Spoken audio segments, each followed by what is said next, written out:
Hello Libra, Sun, Moon, Rising and Venus signs. Kamusta kayo? Sana po nasa mabuti kayong kalagayan. Welcome back po sa Star Tarot. Kung bago kayo rito, welcome din kayo. Thank you for your support. I truly appreciate it. God bless you all po. Libra, pauna mensahe ninyo. Kuha muna tayo ng trinket. We have dice. Ayan. So, yung dice, napakaganda niyan. Kasi that is good luck, no? So, swertehin kayo sa ngayon. At maaaring yung swerte na yan could be in various areas of life.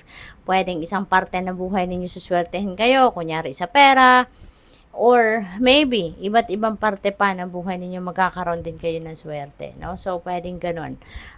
Pwedeng swertehin kayo sa paghahanap ng trabaho, pag-negosyo, swerte kayo sa pamilya, no? So, depende sa inyong sitwasyon, but definitely, there is good luck coming your way. So, what else?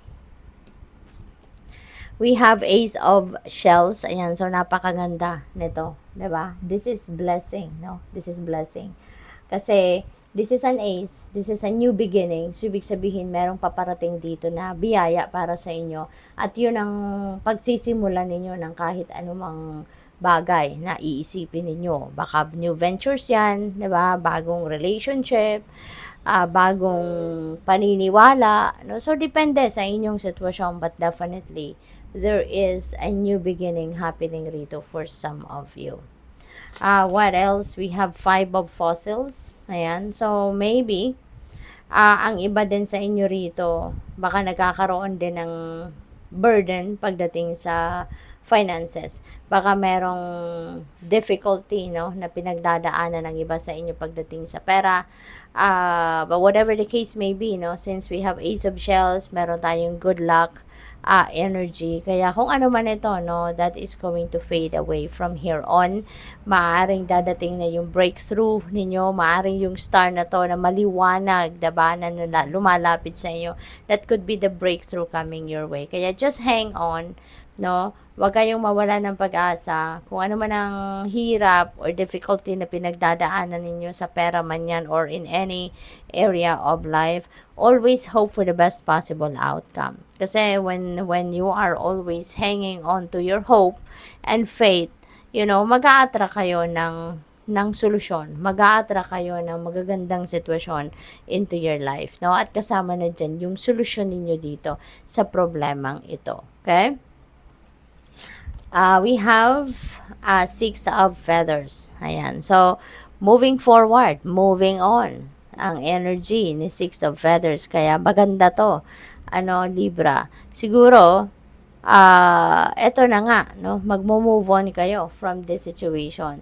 Kung ano man itong difficulty na pinagdadaanan ninyo, na related siguro sa money, career, and finances, makakaalis na kayo dyan sa sitwasyon na yan. Maybe you are going to think na, no, maaring magdedesisyon na kayo, you're going to take action na kung ano ang naisip ninyo na makakasolve ng inyong problema sa ngayon. Kaya makakaalis na kayo sa sitwasyon na yan. And you are heading towards a new situation, no? Kung saan na kayo magiging masaya, komportable, contented, fulfilled, yung ganon. So, alam nyo na kung saan kayo patungo. Alam nyo na, kumbaga nahanapan nyo na ng solusyon ang problemang ito. What else? We have crocodile and butterfly. This is masters of discernment. So, meron ditong mga malalim, no, na pag-iisip na gagawin ang iba sa inyo rito. Libra. Kasi this could be an important decision na kailangan ninyong gawin. Kaya, kailangan ninyo na pag-isipan mabuti before you make a decision. Diba? Kasi, para wala kayong pagsisihan, mas magandang bago kayo magdesisyon, pag-isipan mabuti, pagmuni-munihan mabuti, diba? Mag-re-evaluate muna kayo ng mga nangyayari sa buhay ninyo, mga kaganapan, para nang sa gayon, hindi kayo basta-basta magdedesisyon at in the end, pagsisisihan ninyo. Kasi kung ano man dito yung mapagdedesisyon na ninyo, Libra, this is going to have a long-term impact, no, sa buhay ninyo. Kaya, importante na mag-iisip muna kayo ng mabuti. Okay? What else? We have Lion, ruler of the open heart. Ayan. So, this is about strength, no? Yung lakas ng inyong loob, tibay ng inyong dibdib, 'di ba? So, this could be linked dito sa sitwasyon na ito. 'Di ba? Kasi kung ano man ito, kaya kayo maglalakas ng loob na mag-move forward sa buhay, mag-move on from that situation. Kasi nagkaroon na din kayo diyan ng strength. Nagkaroon kayo ng lakas ng loob. Nakinig kayo sa bulong ng iyong intuition dito. Kaya you were able to push through with kung ano man yung sa tingin ninyo ang makakabuti para sa inyo. 'Di ba? Kaya truly, 'di ba, yung inner strength can move and will move mountains, 'di ba? Kaya kapag kahit ano man ang inyong sitwasyon na pinagdadaanan na sa tingin ninyo ay mabigat, kapag pinairal ninyo yung tibay ng inyong dibdib, malalagpasan at malalagpasan ninyo ang lahat. Kasi wala kayong uurungan, 'di ba? You will be thinking of what you can do to alleviate your situation na mahirap, 'di ba? So, kaya maaaring 'yon ang importante ninyong pagdedesisyonan dito. We have 5 of branches. Ayan. So, this is conflict, no? This could be internal conflict or this could be a conflict with another person or a group of people. So, regardless kung ano man ito, 5 resonates with change. Okay?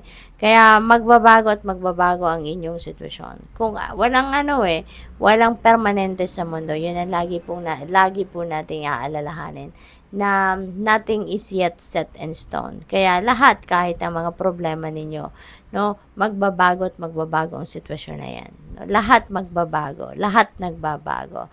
So meron tayong dalawang 5. Now, 5 of fossils and 5 of branches. So, this is synchronicity. So, I suggest na pakitignan din po ninyo ang ibig sabihin ng number 55 for more guidance pa po para sa inyo. Okay? What else? We have 7 of fossils. Ayan. So, ito naman, naghihintay ang iba sa inyo rito. Naghihintay ng bunga ng inyong pagsisikap. Naghihintay ng, parang binabantayan nyo na yung pagdating na kung ano man ang hinihintay ninyong bunga ng inyong pagsisikap. 'Di ba? Kasi ito namumunga na, pero maliliit pa, hindi pa siya ready for harvest, hindi pa siya ripe, kumbaga hindi pa hinog. Kaya pinapakita sa inyo ito because maybe ganun ang inyong sitwasyon na naghihintay na kayo kung nasaan na ang bunga ng inyong pagsisikap, but it's not ready yet. Hindi pa divine timing, 'di ba? Para makuha nyo na or ma-embrace nyo na kung ano man ang bunga ng inyong pagsisikap rito. So, you may need to practice more patience. Okay? Magpasensya pa tayo. Diba the longer, may kasabihan na the longer you wait, mas bongga ang marireceive ninyong premyo or mas bongga ang marireceive ninyong biyaya from the divine universe. Kaya hintay-hintay pa, no? More patience pa. Pasasaan ba at dadating din kung ano ang para sa iyo.